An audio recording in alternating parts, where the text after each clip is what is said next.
पीछे करे भावरा तो बोलावे रोज चवरा में टीक वाला छावरा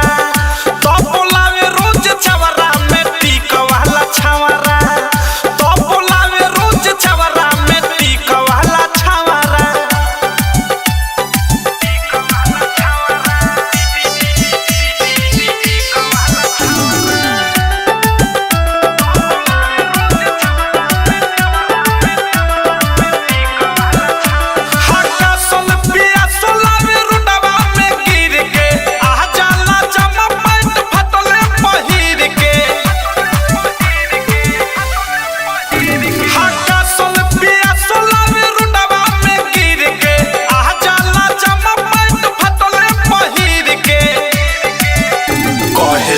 तोहे जाइब अपने जावरा कहले के तोहे जाइब अपने जावरा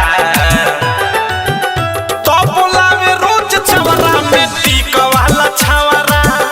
तो बोलावे रोज चवरा में टीक वाला छावरा तो बोलावे रोज चवरा में टीक वाला छावरा। Music by Vikesh Bhojpuriya, recording by Missile recording studio.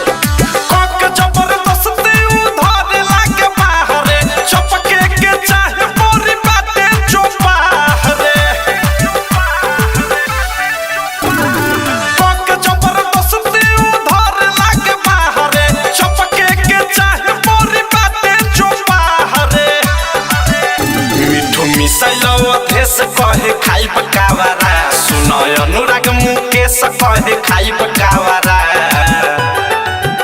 तो बोलावे रोज चवरा में टीक वाला छावरा